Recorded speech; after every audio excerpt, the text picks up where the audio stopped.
마가복음 세 번째 시간입니다. 오늘은 예수님의 세례와 시험 받으심에 대해서 나누도록 하겠습니다. 본문은 마가복음 1장 9절에서 13절입니다.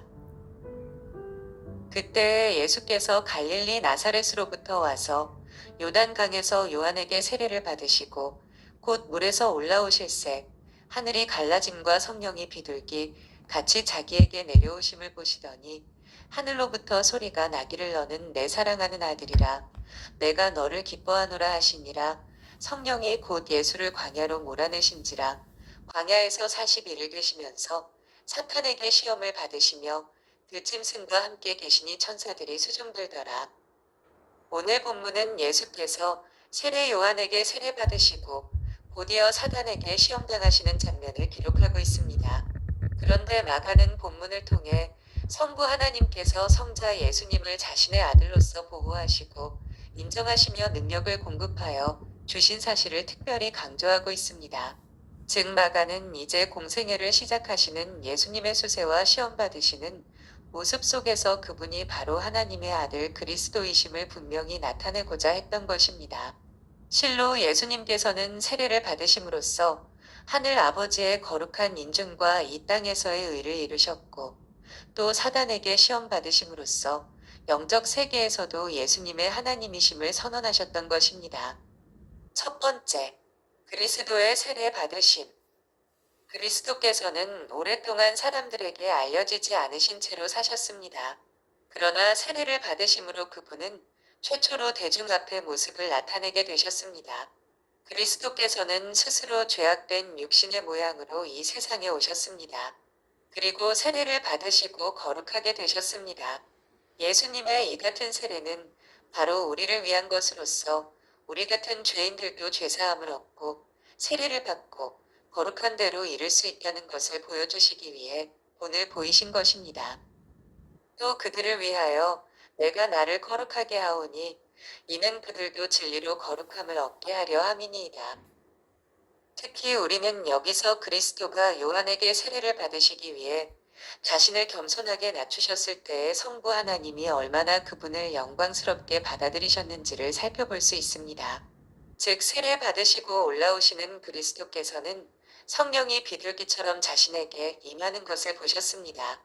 그것은 바로 성부 하나님이 자신을 비천하게 낮추신 성자 예수 그리스도를 영화롭게 하셨다는 증거입니다. 또한 그를 통해 영광된 역사를 이루실 것이며 성부 하나님께서 성자 예수님의 인격과 삶 속에서 항상 함께 하실 것임을 증거하는 것입니다.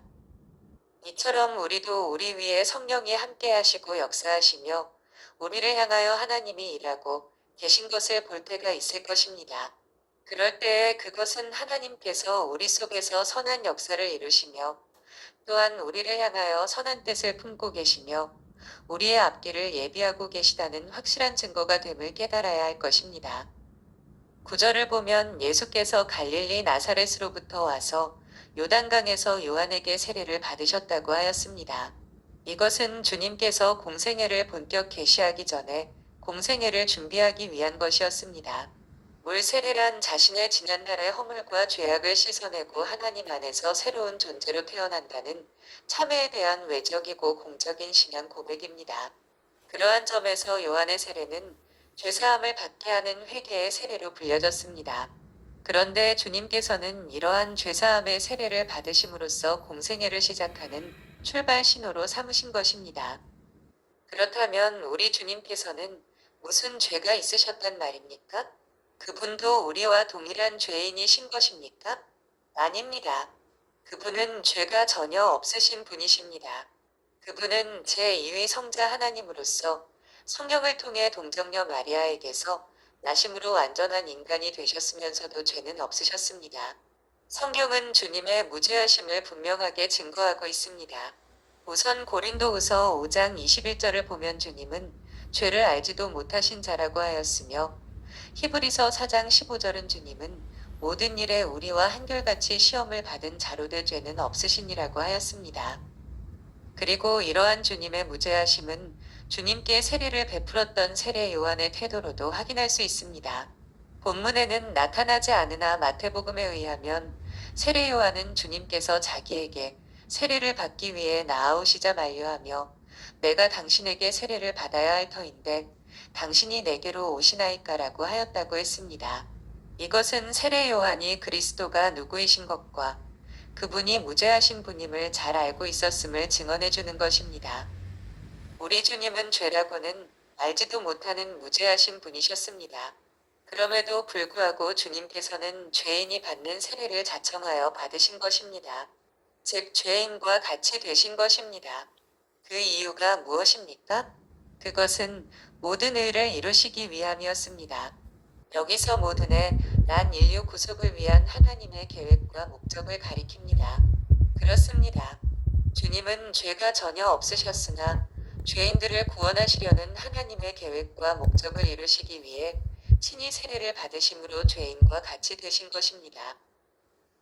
그리고 이와 같이 스스로 죄인과 같이 되신 주님께서는 사람들과 하나님으로부터 죄인 취급을 받으사 십자가에서 죽임을 당하셨습니다. 그리하여 주님은 하나님께서 택하신 모든 사람을 죄에서 구속하시고 그를 믿는 자마다 하나님께 의롭다 함을 받게 하셨습니다. 오늘 우리가 성도와 의인으로 불리는 것도 다 주님께서 죄인과 같이 되사 우리를 대신하여 죄의 형벌을 담당해 주셨기 때문입니다. 그러한 점에서 주님의 세례 사건은 우리에게 참으로 큰 의미를 지닌 사건이라 아니할 수 없습니다. 우리는 죄가 없으신 분임에도 불구하고 우리를 위해 스스로 죄인과 같이 되신 주님의 은총을 감사하며 그분의 희생을 헛되게 하지 않도록 항상 죄로부터 구별된 의로운 삶을 살아야 하겠습니다. 다시 9절에서 주님은 세례 요한에게 나아가 세례를 받으심으로 이것을 당신의 공생애의 출발 신호로 삼으셨습니다.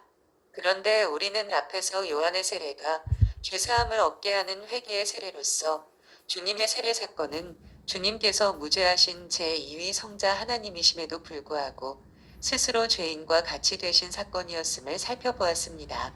즉 주님께서는 당신의 공생애의 길을 성자 하나님으로서의 영광된 지위를 포기하고 죄인과 같이 되심으로 걸어가신 것입니다. 그렇습니다. 주님의 길은 한마디로 자기 포기의 길이었습니다. 주님은 죄인들을 구원하시기 위해 하늘의 영광도 육체의 생명도 다 포기하셨습니다. 우리 성도들은 다 주님의 가신 길을 따른다고 하는 사람들입니다. 그렇다면 우리도 마땅히 자기를 포기해야 합니다. 우리는 주님을 따르기 위해서라면 세상의 명예도, 영광도, 물질도, 생명도 포기할 줄 알아야 합니다. 주님은 아무든지 나를 따라 오려거든 자기를 부인하고 자기 십자가를 지고 나를 좇을 것이니라고 하셨습니다. 그렇다면 우리들은 과연 자기를 부인하는 삶, 자기를 포기하는 삶을 살고 있습니까? 주님을 따르기 위해서라면 명예도, 영광도, 물질도, 생명도 포기할 각오가 되어 있습니까? 주님께 찾아왔던 부자 청년은 자신의 재물을 포기할 수 없어 주님을 포기하고 말았습니다. 이처럼 자기를 포기하지 못하면 결국에는 주님을 포기하게 되어 있습니다. 우리들은 부활하여 승천하신 주님과 같이 영광스럽게 되기를 원하십니까? 그렇다면 자기 십자가를 지고 주님 가신 길을 걸어가시기 바랍니다.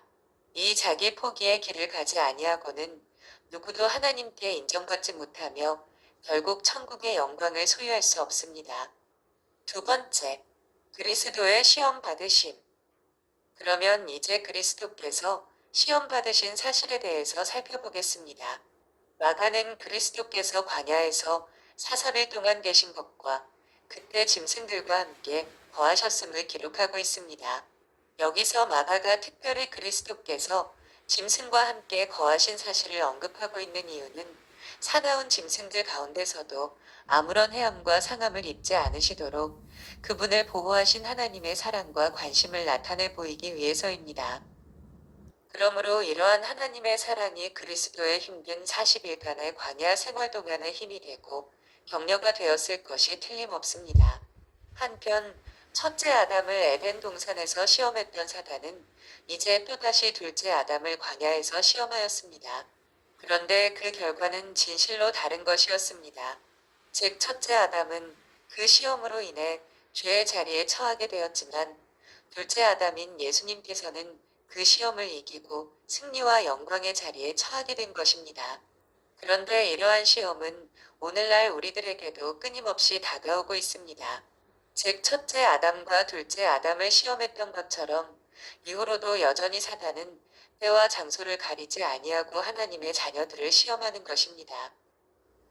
근신하라 깨어라 너희 대적 마귀가 우는 사자 같이 두루다니며 삼킬 자를 찾나니 너희는 믿음을 굳건하게 하여 그를 대적하라. 이는 세상에 있는 너희 형제들도 동일한 고난을 당하는 줄을 알미라. 그러므로 우리들이 사람들과 함께 대화를 나눌 때에도 시험은 따르고 광야에 홀로 있을 때에도 시험이 따르기는 마찬가지입니다. 시험은 때와 장소를 가리지 않고 닥치기 마련입니다. 일할 때나 먹고 마실 때, 혹은 금식할 때나 기도할 때조차도 큰 시험이 따르는 경우가 많습니다. 그러나 그러한 가운데에서 그 시험들을 극복하게 되면 승리의 기쁨도 그만큼 더 큰 법입니다.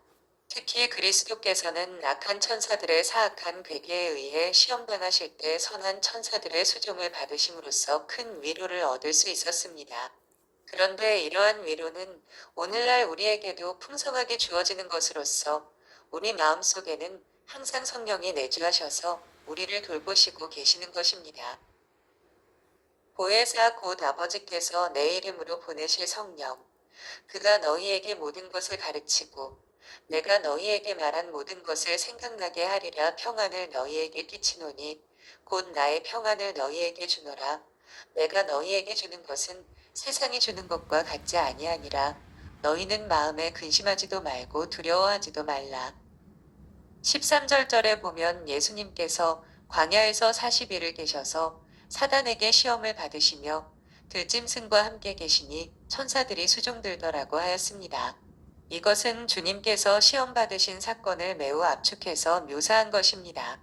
그래서 본문만 보면 주님께서 40일간 시험을 받으시고 또 그때 천사들이 주님을 수종든 것처럼 보입니다.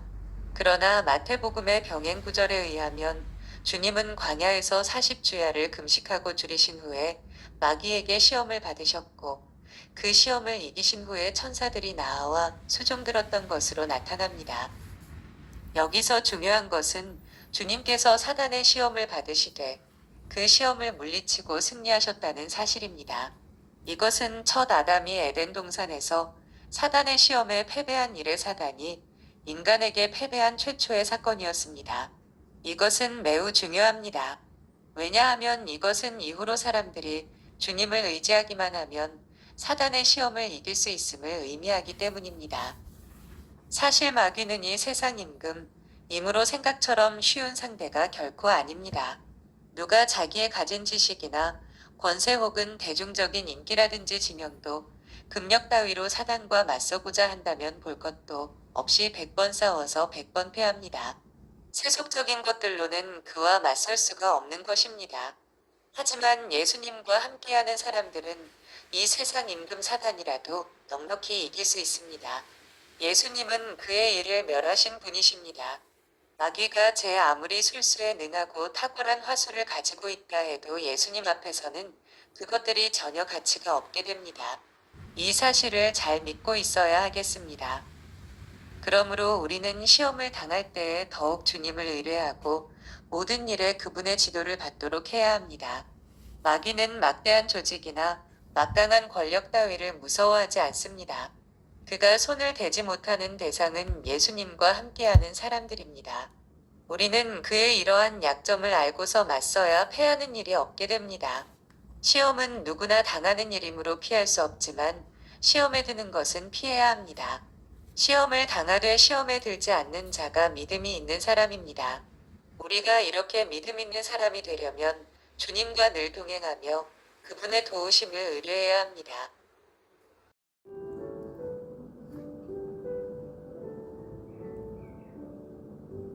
예수님께서 세례받는 것과 마귀의 시험을 피하지 않으셨던 것처럼 오늘 우리에게도 피해서는 안 될 어떤 일들이 있습니다. 하나님의 계획과 목적이 그것인데 이것은 종종 우리의 의지와 상반되는 것이 사실입니다. 그럴 때 우리는 말할 것도 없이 나를 쳐서 그분에게 굴복시켜야 합니다. 우리의 신앙의 가장 큰 장애가 되는 요소는 나입니다. 이것이 죽지 않으면 정상적인 그리스도인으로 사는 것이 사실상 불가능합니다. 그러므로 우리가 먼저 힘써야 할 것은 나를 쳐서 주께 굴복시키는 일입니다. 이것만 이루어진다면 주께서 우리를 어디로 인도하시든지 불평 없이 따를 수 있게 됩니다. 대개의 불평이나 원망은 자아가 죽지 않았으므로 생기는 것들이기 때문입니다. 예수님의 구원의 은혜를 누리며 천국 백성으로서 신령한 복을 누리며 살아가기를 소망합니다. 거기에 우리 인생에 참된 행복과 위로가 있습니다. 우리가 살아가는 의미와 우리 자신의 가치와 의의가 여기에 있다는 사실을 경험할 수 있으시기를 바랍니다. 그러기 위해서 우리 자신을 부인하며 겸손히 그리고 간절하게 주님의 은혜를 소망하고 감사하며 살아갈 수 있기를 기도합니다. 아멘.